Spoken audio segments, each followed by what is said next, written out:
Not all stories are about success, and nobody gets to the top without spending some time at the bottom. Hi, I'm Dave Ross, standing in for Paula Howley, and this is Rock Bottom Stories.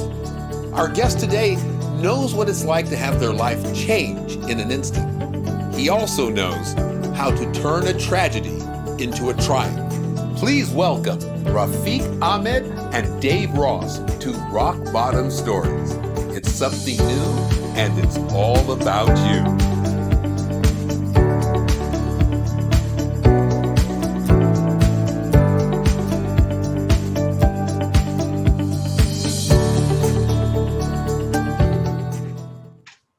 Thank you, Paula, once again for that lovely, lovely announcement. You always make us and our guests feel like we are celebrities. Thank you so much, Paula, for that.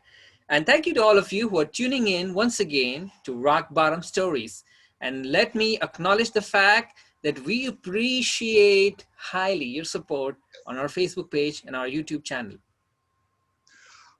I want to echo that. Welcome and thank you. Mostly thank you, because if you're here, you know you're welcome. Rock Bottom Stories depends upon your support, and we are so grateful for it. Share, like, and tell the story of Rock Bottom Stories. Dave, our viewers are waiting. Tell us very quickly a little bit about our guest today. Our guest today experienced an event that changed his life in an instant. This was a moment of true rock bottom. But yet, from that moment, he seems to be inspired and has lived quite a life.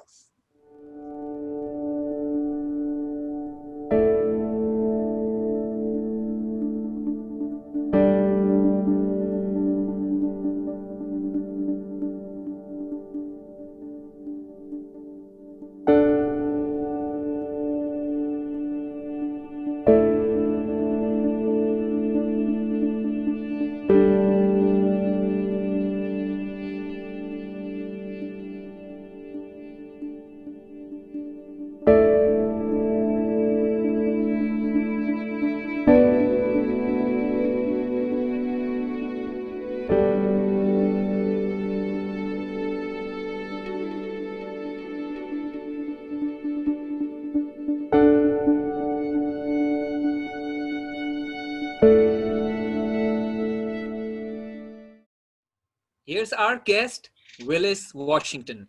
Thank you so much, WIllis, for joining us here at Rock Bottom Stories. Hey, thank you for having me. Welcome, Willis. It's good to see you. Hey, you as well, Dave. Willis, I'd like for you to share with us a little bit about your early life. What was your life like? Well, so from Oklahoma City, just a normal, average person. Went to high school, college, earned a degree in accounting. As a result of that, moved to Dallas, Texas for a little while, had a little home repair remodeling business, and, did different various things at that time that led to me moving to Dallas, but I eventually wound up moving back to Oklahoma City to run a small trucking company with my brother here in Oklahoma City. And it was a construction company where we hauled more or less like dirt and aggregate, rock and whatnot to help with some of our highways and road construction here in Oklahoma City. So, yeah. WIllis, tell us a little bit more about your family. My family. So I have a very supportive family.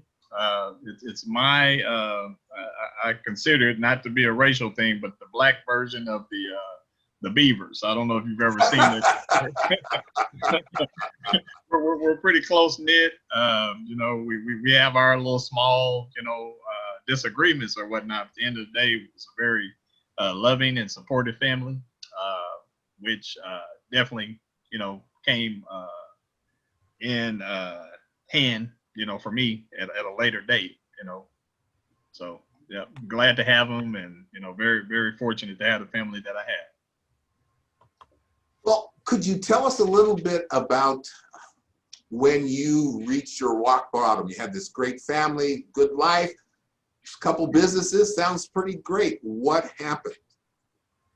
Well, that's a pretty interesting thing to ask, Dave, because life truly can change on a snap of a finger, flip of a dime, flip of a coin.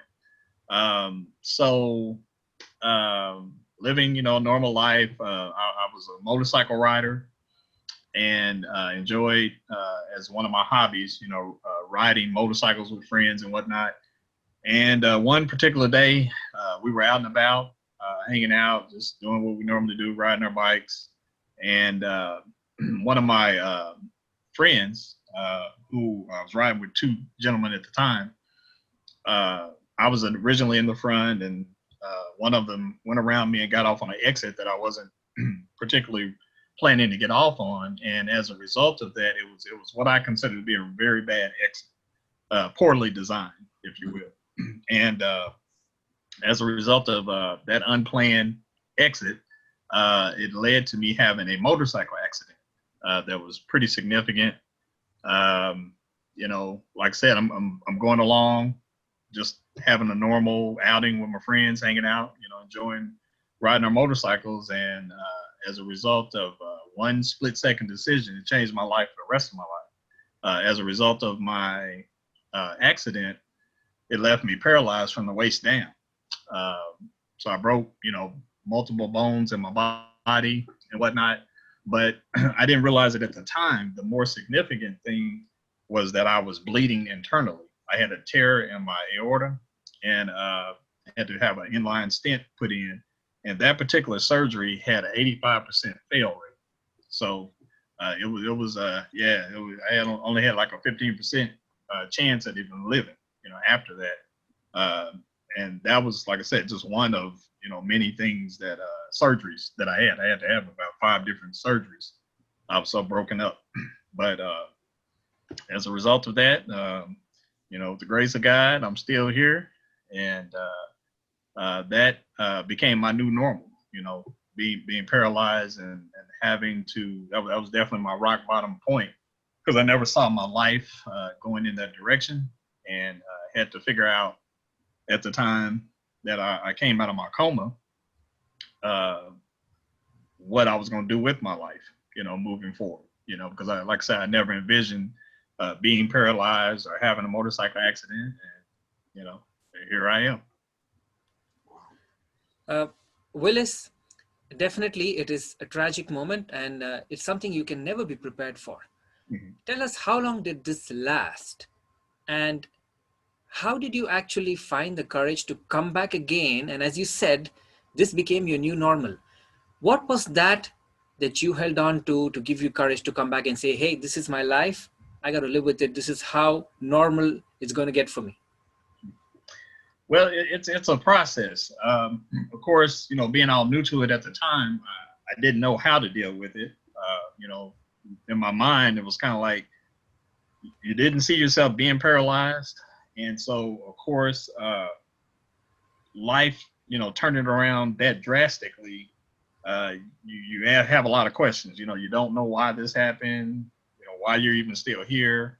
And I can honestly say, back to my family, if I hadn't had the strong support of my family and my friends, I definitely, I probably would have gotten through it, but it would have been a lot harder, to deal with. And having them there really helped me get through that process. It's not easy by far, when your life gets drastically changed like that. And I can honestly say it's a process. It probably took me pretty close to about a year and a half to get anywhere near back to the person that I was, even mentally and whatnot, physically even, after that accident. And the support of my family, my friends, of course, God, believing that he had a bigger plan, a bigger vision for me in my life. And one day, everybody is different, as far as getting through that process. But one of the things is the bigger deal is that you have to get to a certain level, a certain point of acceptance, which is really hard for people. And for me, I just, I got somewhat tired, or you're on like a up and down emotional roller coaster. Some days you're up, some days you're down. It's a lot to absorb mentally and to try to get through that process. But it definitely helped to have my family support and my friends. But of course, you still have to deal with the new reality that this is my life. This is my new life. How am I going to get through this? And, where do I go from here? And it's kind of a process within itself, and everybody's timetable is a little different. But once you can finally get to the point of acceptance, I think a person gradually is able to use that and start the process of moving forward. We've talked about this before, and you mentioned that you heard a common theme over and over. Several people said these things to you, and it took a while to click with you. Do you recall what that theme was that they kept on saying? I most certainly do. Thank you for bringing that up, Dave. So while I was, after my accident, I was in the trauma ICU, the regular ICU, and then I was in the hospital as a regular patient. And in between that hospital stay, I was getting ready to get discharged from there to go to a rehabilitation hospital to help me with some additional essential skills that would be needed to help me cope with my new normal. And while I was there in that transition, I had two pastors come visit me from two different churches. They were actually friends of the family and knew my parents very well. I knew them by name, but they weren't like the pastors of my church or anything. But they had heard about my accident. They came to visit, wanted to encourage me, pray for me, and do what I felt, pastors do, to help a person in these times of needs and comfort the family. And they both, on consecutive back-to-back days, they had the exact same message. They had the exact same mannerisms, if you will. And I truly, the second time it happened, things were kind of like in slow motion, kind of like a deja vu moment. And what that was is they came in, they prayed for me. My family spoke to us, encouraged us. And as they were leaving, they were getting ready to reach for the doorknob, and they snapped their fingers and they turned around and say, hey, this is not about you, right? And so, of course, I'm laying there in the bed, paralyzed, trying to absorb what they said, trying to be positive, but also I'm dealing with the fact that I'm paralyzed. I can no longer move my legs. I can't get up. I can't do all the things that I normally had the ability to do. How could this not be about me? And so, that was something in your mind mentally, that's a lot to kind of, have to deal with. You heard it, but what do you do with it? Was sort of the thing. And so, the first day goes by, and the second day, pastor comes. I'm totally not thinking about the first day. And same thing, pray for us, talk to me, told me the guy's got a bigger plan for me. He wasn't done with me yet. And as he was saying his goodbyes, he got to the door, and then he snapped his fingers, and then everything for me kind of started to go into slow motion. I'm kind of like, wait a minute, I've seen this video before. And the exact same thing, exact same words, the exact same mannerism pointing at me, hey, it's not about you, right? And so I said all the right things, which was, well, thank you, I really appreciate it. Thank you for coming to visit me and, praying for me and giving me some words of encouragement. But as the door slammed or closed, in my mind, I'm thinking, okay, Lord, I heard you. I don't know what to do with it, but I heard you. And that was definitely the message that I received, from them, not once, but twice. And eventually I was able to, I think, understand and wrap my head around and grasp that they were right, that it wasn't about me. It was what I still had the ability to do, and the people that I had the potential opportunity to help, get through a similar situation, or at least to provide them some words of encouragement that different things can happen to us in the course of our life, but these things don't have to define us. we're capable of living what I would consider to be a normal life to a certain extent, your new normal, and you have to make the absolute best out of your situation and just keep on living. And that's pretty much what I got. Willis, anyone for that matter, not just you, when you go through such a tragic moment where one day you wake up and you realize that you're no longer the same person. You're not able to walk, you're confined to one place, you're not able to do the things that you used to do before as a normal person. And it's normal for us to get into self-pity. We get into this moment, this phase where we start having self-pity and we start thinking, this is it, this is the end for me. What would be your words of wisdom to pull someone out of that self-pity and to get back on their normal life, being who they were in the past and be the exact same person and even better if not? What would be your advice to them to pull them out of this self-pity?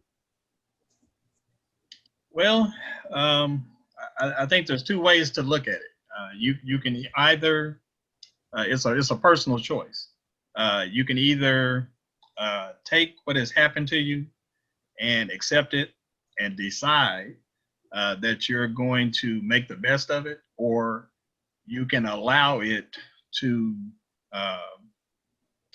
only allow you to go deeper into self-pity, which leads to depression, and also just overall just having like a not so healthy attitude, about life and about where you're headed in life. And I kind of equated it to going to a party where the DJ was playing music that sucked.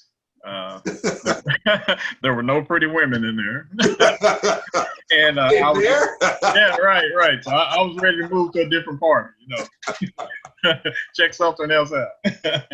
And as a result, and once again, that's a personal decision.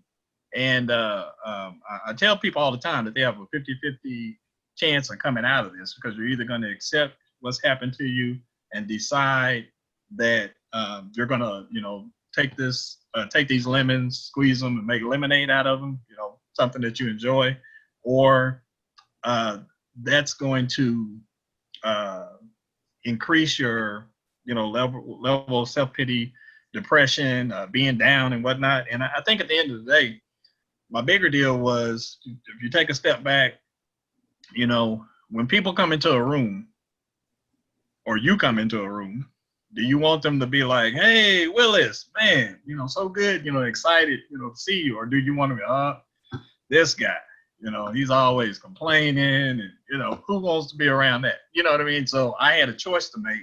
And I think my biggest piece of advice would be to not go the, route of the self-pity and the negativity, and to try to focus on the positive, and try to find some silver lining, if you will, outside of your situation, and go back to what those two pastors, referred to me or told me, which was, it's not about you, right?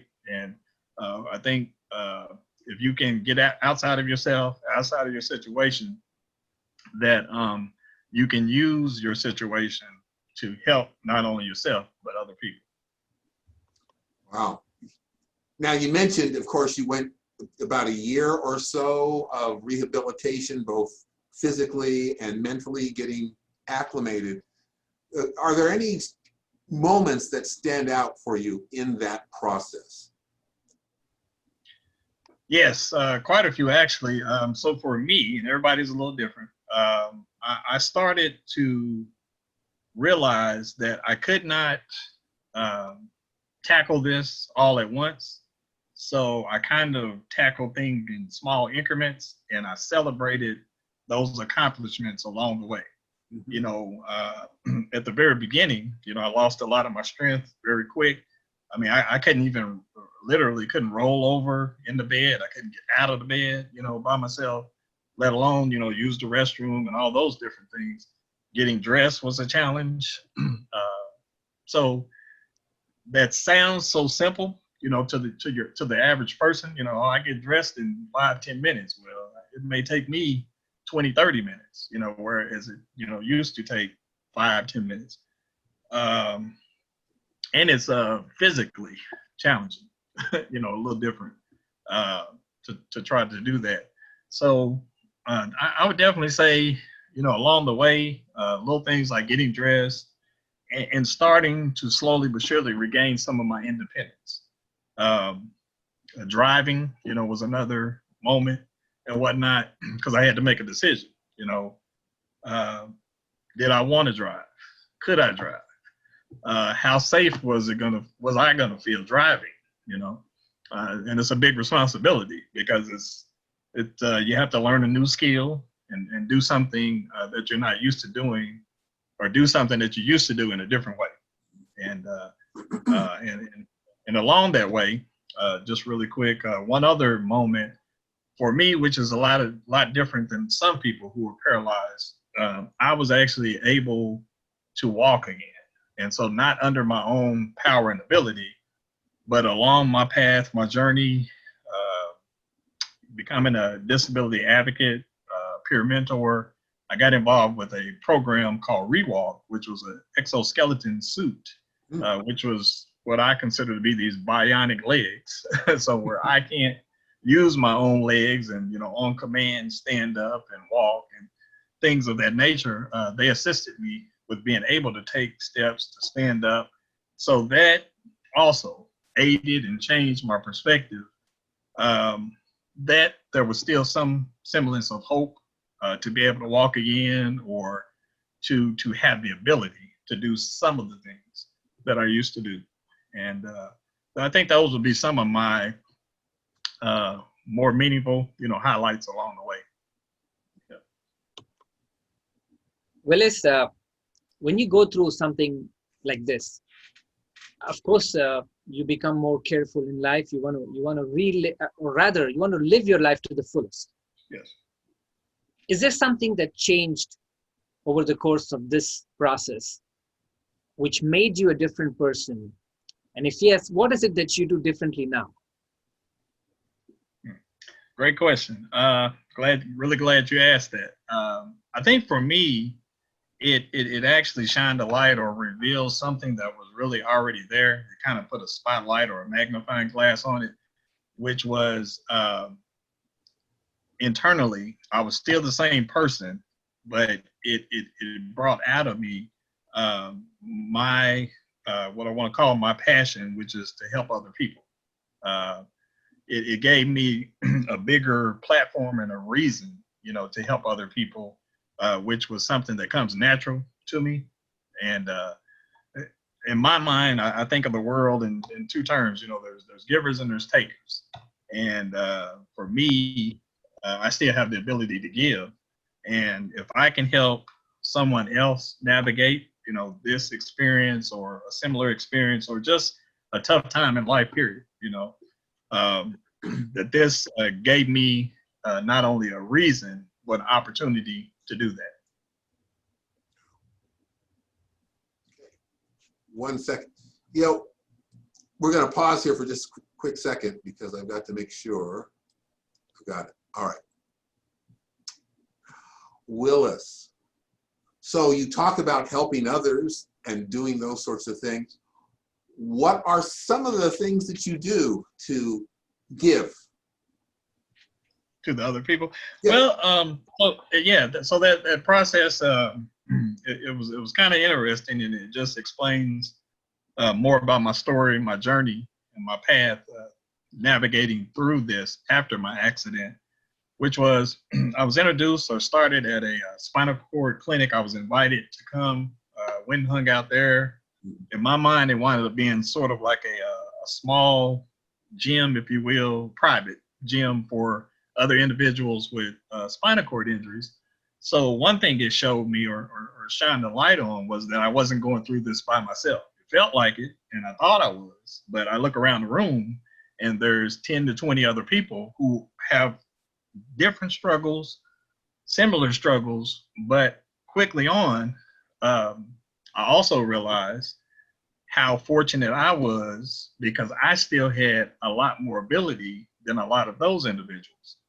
So for me to being self-pity and complaining, oh, my poor me, and what my life was like. Well, like they always say, walk a day in another man's shoes, and then you will truly see and understand and appreciate, where you are and what you have or what you still have. And as a result of that, being introduced to that clinic, these individuals sharing our stories, I started to understand and see some magic that was even just in the sharing of general information, how useful and helpful that was. Because there was stuff that you wouldn't know how to do or where to go, resource wise to get help, and, having struggles with certain things, incontinence and doctors and whatnot.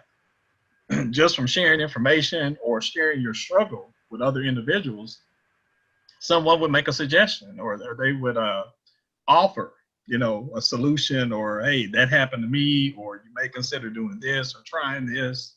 Let me know how that works out for you. So you also had the support, of someone else, as well as other than just the knowledge and the additional resources. Outside of that, I didn't really see this part coming. What we were really doing, that interaction, was mentoring, was peer mentoring, peer to peer.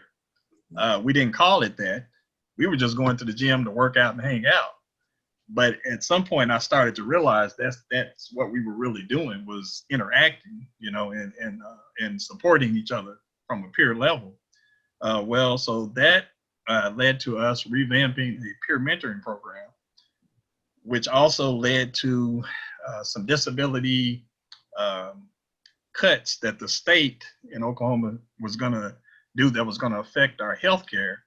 I was invited and asked to attend some local medical committee meetings to kind of articulate, express how this was going to impact me and how it was going to impact some of the other people. So it kind of propelled me and pushed me in the direction of becoming an advocate for people with disabilities. Nothing I signed up for or asked or volunteered, raised my hand, say, hey, I want to do this. But it goes back to what the pastor said, about this not being about me. And I think that actually led and empowered me to be somewhat of the voice of other people and individuals. And it touched on my true nature, which was helping other people.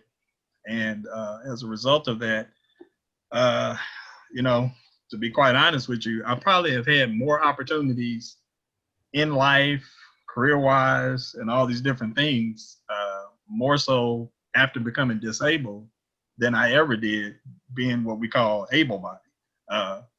It's just a different lane, a different arena, different opportunities. And I had the comparison of living both lives, able-bodied as well as disabled. And it just helped me along the way to be able to share and kind of be, like I said, the voice for some other people. Wow. Willis, in the words of one of our guests in our earlier episodes, you rightly put it, and I think that relates to you directly, which is disability is just a different ability. And that's exactly what you were proving to us when you were just narrating all these things that happened to you right after that.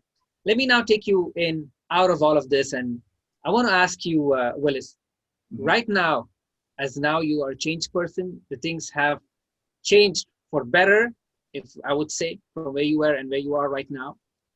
During that process, when you look back, of course, you said your family was your anchor. They were supportive. You had supportive friends. But if you can actually single out one person who inspired you the most to become who you are right now, who would that be? Wow. Well, that is definitely a very loaded question in the sense that it really is a composite of probably several people that I met along this journey, along the way. I think that there was probably, so many, people to thank and whatnot for the success that I've had. But I can think of one individual that was out of Houston, Texas, that I met at a advocate disability conference, in which he by far was the smartest individual that I'd ever met in life, and yet we'd never had a conversation. He was actually an astrophysicist, lived in Houston, Texas, and he had I believe it was ALS, and it affected his capacity to be able to communicate. So he could speak normally through a computer, but it got damaged on his flight to this conference. So he literally, as we were sitting in on some of these meetings in Washington, D.C., and talking to some of our senators and House of Representatives in Congress, when he didn't agree with something, he had these sounds he would make or mannerisms that let you, if you could pick up on body language, he disapproved. And at that point, sitting in the room with him, knowing that I had the ability to articulate what he felt but could not say or communicate, I think really empowered me. So that would probably be one of my most, I guess you could say, inspirational, type moments that propelled me to really identify with what the pastors had told me about this not being about me, and being able to know that I was doing something to help some other people that didn't have the ability to help themselves. Yeah. So, yeah, his name was Roy, I believe. It's been a little while, since I've even thought about that story, but that was definitely one that definitely propelled me in a different direction. I also would like to know a little bit about what you are doing now. What is your life like now? What are some of the things that you do today?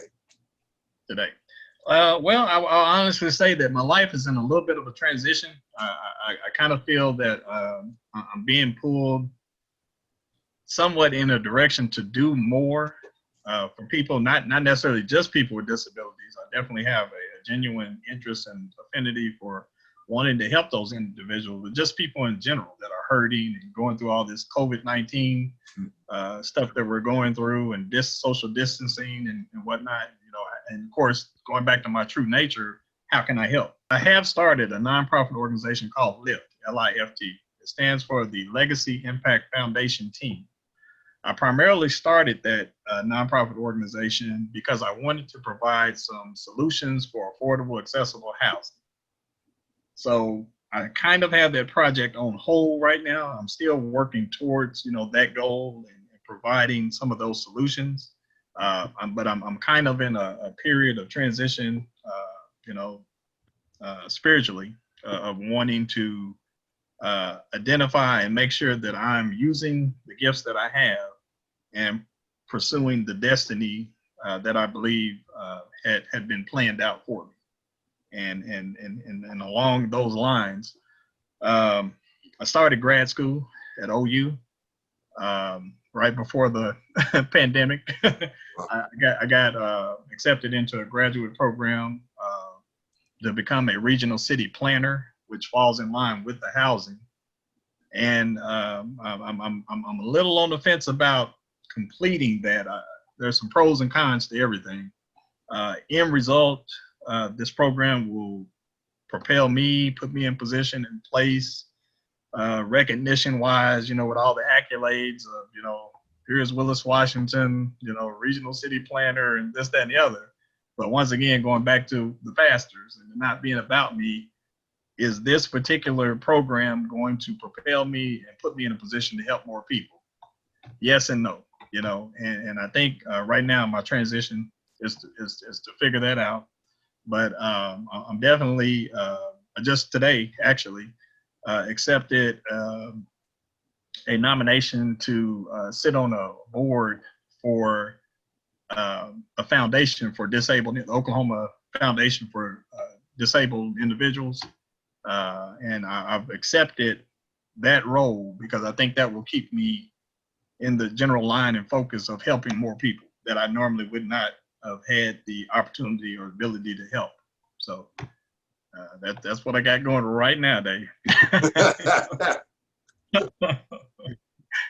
Willis, you told us that earlier, you Yes. used to love and enjoy riding your motorcycle, and you used to have a group of friends. It definitely was your thing. Yeah. What is your thing right now? What is it that you do which makes you feel happy about it, and probably your hobby, something that you do to feel the thrill, but not on the motorcycle, of course. Anymore, yeah.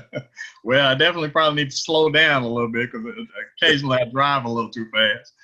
Some of my closer friends will definitely bring that up. But I'd say outside of that, pretty normal stuff. Enjoy movies, just enjoy life. Getting out, maybe seeing the sunset.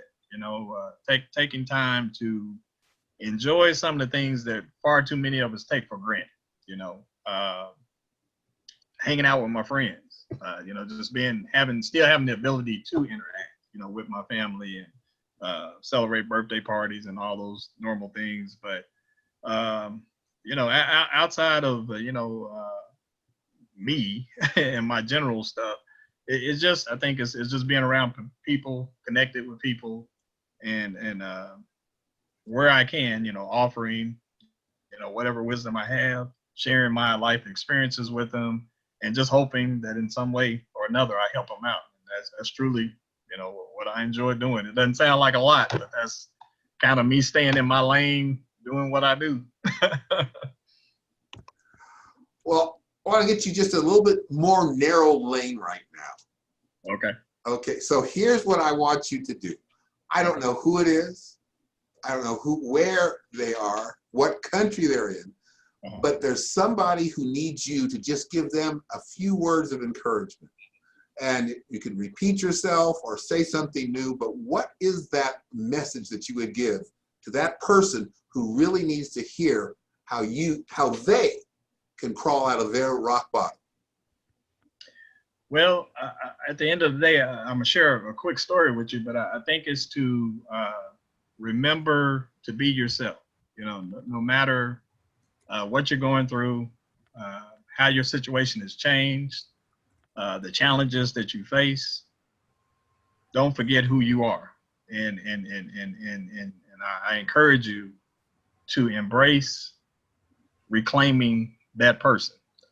Real quick story that leads up to this. One of my friends that I used to ride motorcycles with, one particular day after I'd gotten out of my rehab hospital, he was one of my best friends, and it was a Saturday. I was sitting at home watching football. He called me up, said, "Hey, I'm gonna stop by." So I was like, "Okay, great." Just watching a little football. Well, when he got here, it was a little cold outside. He said, "Hey, grab your jacket. I want to show you something, outside." So I was like, "Okay." I didn't know if he had changed something on his truck or maybe done something to his motorcycle. He was excited to show me. Well, I didn't know it, but I got kidnapped that day. And what I mean by that is that he was like, once he got me out of the house, he was like, "Let's go to the mall."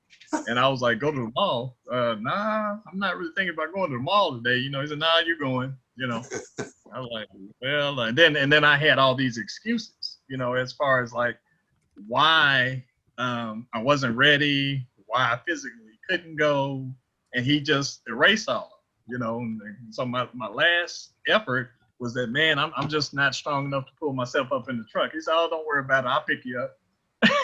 And so he did. He bear hugged me, put me up in the truck, and we went out to the mall. And once we got to the mall, I didn't realize at the time, but kind of our normal relationship, just, hanging out, having some food, joking around, whatnot. I had a brief moment of who I was and not thinking about being disabled and paralyzed and this, that, and the other. And after we ate, we were headed out, and in the distance, there was this young lady approaching us, and we both knew her, but none of the three of us knew that we all knew each other. And so as she's approaching us, we're having a conversation like, "How do you know her?" He's like, "Well, she's my cousin." I was like, "Well, she's my friend." We're both, making our claims. And as she got closer to us, she was just saying, "Oh, wow, what you guys doing?" She's like, isn't it really great to see you guys out and about, doing, stuff that you normally would do. And this was the key point of this. My friend said, well, why wouldn't we? Why wouldn't we be? He's still the same person, and I didn't realize it at the time, but that was something that I truly needed to hear and embrace. And because he was right, nothing had changed with me other than the fact that I, through that accident, had become disabled. I was still WIllis Washington. I still could talk, speak, do all the things I normally do, other than walk, stand up, things that led to mobility. But I truly needed to hear that, and that would be my words of encouragement, was not to forget that they are still whoever they were prior to this accident, and I would encourage them to try to become better, because ironically, despite this accident, I think it's made me a better person and a better man. So, wow. That is wonderful, Willis. You have spoken again to all of us, and perhaps there's somebody who just needed to hear those words. Having the honor of knowing you, I know you're a person who lives life to the fullest. You have a great time. You do wonderful things. And we at Rock Bottom Stories thank you for sharing your story and your time. All right. Well, thank you so much for having me. I sure do appreciate it. It's our pleasure, Willis. And definitely, as Dave rightly put it, people need these words of encouragement. We don't know who our listeners are, where they are, and what stage in their life they're going through. And they definitely need words of encouragement such as yours. It takes a lot of courage, Willis. And we appreciate you coming here, joining with us, and sharing your rock bottom story. Thank you so much, Willis. Not a problem. Not a problem. And I'll just really briefly say that, hey, once you hit the rock bottom, hey, you can only go up from there. Thank you very much. All right. Thank you, Willis. All right. Not a problem. And that was our guest, Willis Washington. We want to thank our guest, Willis, and we want to thank all of you for tuning in to Rock Bottom Stories, Episode 6. Thank you. And thank you to those of you who are aspiring to be our guest. Don't forget, we are listening on our Facebook page, on our YouTube page. All you have to do is to send us a message, and perhaps you could be our guest to share your rock bottom story to inspire me, Dave, and the rest of the world. Thank you so much. Until next time, stay inspired. And stay blessed, everyone. Goodbye. Bye now.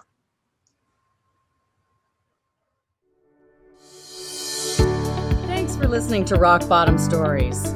Do you have a rock bottom story you'd like to share with Rafiq and Dave? Visit our Facebook page, Rock Bottom Stories, and tell us about it. Don't forget to like and share our page, and listen next time. I'm Paula Howley for Rock Bottom Stories. It's something new, and it's all about you.